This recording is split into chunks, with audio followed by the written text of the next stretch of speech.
ഇന്ന് ഇച്ചൂട്ടൻ്റെ അംഗൻവാടിയിൽ ഓണാഘോഷമായിരുന്നു കേട്ടോ. അപ്പം അതിന് വേണ്ടിയിട്ട് നമ്മളോട് പായസം ഉണ്ടാക്കി തരാനായിരുന്നു പറഞ്ഞു കേട്ടോ. അതെ ഏട്ടാ ഈ റോഡൊക്കെ അടിച്ച് വാരിയിട്ട് തന്നെ കേട്ടോ കാണണേ. നമുക്ക് ഒത്തിരി ഉണ്ട് ഇപ്പോൾ അടിച്ച് വരാൻ. അത് കഴിഞ്ഞ് നമ്മൾ പരിപ്പും ചെറുപയർ പരിപ്പും അരിയും കൂടെ കൂടിയിട്ടുള്ള പായസമായിട്ട് ഉണ്ടാക്കണേ.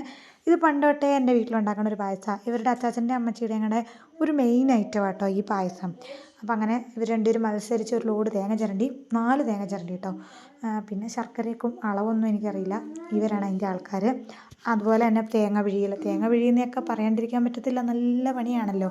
ഇതുപോലത്തെ പായസമൊക്കെ നമ്മൾ ഒത്തിരി പണ്ടാട്ടോ, പണ്ടല്ല ഒരു 5-6 വർഷം മുന്നെയൊക്കെ ഞങ്ങളുടെ കല്യാണത്തിനൊക്കെ പിന്നെ ഞങ്ങളെല്ലാവരും വീട്ടിലുണ്ടായിരുന്നപ്പോഴേക്കും ഉണ്ടാക്കുന്നത്. ഇപ്പം നമ്മൾ ആ ഡബിൾ ഹോഴ്സിൻ്റെയൊക്കെ പായസം മിക്സായിട്ട് കിട്ടുമല്ലോ, അതൊക്കെ കേട്ടോ ഞാൻ ഉണ്ടാക്കുന്നത്. പിന്നെ ഇവിടെയാണെങ്കിൽ പാലട എങ്ങാണ്ട് അമ്മ പാലട ഉണ്ടാക്കും, അങ്ങനെയൊക്കെ ആയിട്ട് ഉണ്ടാക്കുന്നത്. അല്ലാതെ ഇത്രയും ആയാസമുള്ള പരിപാടികളൊന്നും നമ്മളിപ്പോൾ ചെയ്യാറില്ല. നമ്മൾ 3 സെക്ഷൻ പാല് പിഴിയും കേട്ടോ. 1-ാം പാല്, 2-ാം പാല്, 3-ാം പാല്. 3-ാം പാലിനകത്താണ് നമ്മൾ അരി നമ്മൾ ആദ്യം കുക്കറിനകത്തിട്ട് വേവിക്കും കേട്ടോ. നേരത്തെ ഇങ്ങനെ കുക്കറിലിട്ട് വേവിക്കലില്ലായിരുന്നു. നമ്മൾ മറ്റേത് വറുത്തിട്ട് പരിപ്പ് വറുത്തിട്ട് അരി ഇതിടെ കൂടി കലത്തിലിട്ട് വേവിക്കുമായിരുന്നു ചെയ്യണേ, പരിപ്പ് അരിയും കൂടെ. ഇപ്പം നമ്മളത് കുക്കറിലിട്ട് വിസിലടുപ്പിച്ചിട്ടാണ് കലത്തിലോട്ട് മാറ്റിയത്.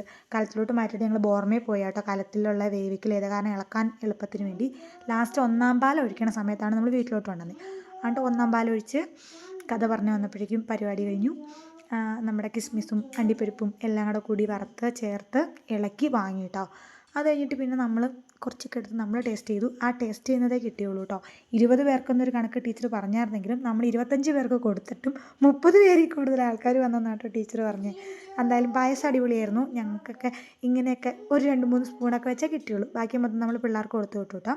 ഇച്ചൂടൻ നമ്മൾ അങ്കൻവാടി വിട്ടില്ല, അങ്കൻവാടി വിടാൻ വേണ്ടി പോയിട്ട് ഏട്ടനെ എനിക്കൊന്ന് ഹോസ്പിറ്റലിൽ കാണിക്കണമായിരുന്നു, അമ്മച്ചിക്കൊന്ന് മറ്റേ ഇവിടെ പോസ്റ്റ് ഓഫീസിൽ പോകണമായിരുന്നു. അങ്ങനെയൊക്കെ ഉള്ളതുകൊണ്ട് നമ്മൾ നേരെ ടൗണിലോട്ട് പോയി. ഇച്ചൂട്ടൻ അവിടെ നിന്നില്ല കേട്ടോ. പിന്നെ കുറച്ച് നേരത്തെ പരിപാടി ഉള്ളതുകൊണ്ട് അങ്ങനെ നിർത്തിയാൽ ശരിയാവില്ലല്ലോ, പുള്ളി വഴക്കുണ്ടാക്കും. നമ്മൾ ചിലപ്പോൾ തിരിച്ചെത്താൻ ലേറ്റായാൽ അതും ബുദ്ധിമുട്ടാകും. അതുകൊണ്ട് ഞങ്ങൾ നേരെ ടൗണിലോട്ട് പോയി. ടൗണിലോട്ട് ഏട്ടയുടെ കൈക്ക് ശരിയാവാത്തതുകൊണ്ടാണ് കേട്ടോ, കൈ കാണിക്കാൻ വേണ്ടിയിട്ട് പോയതാണ്.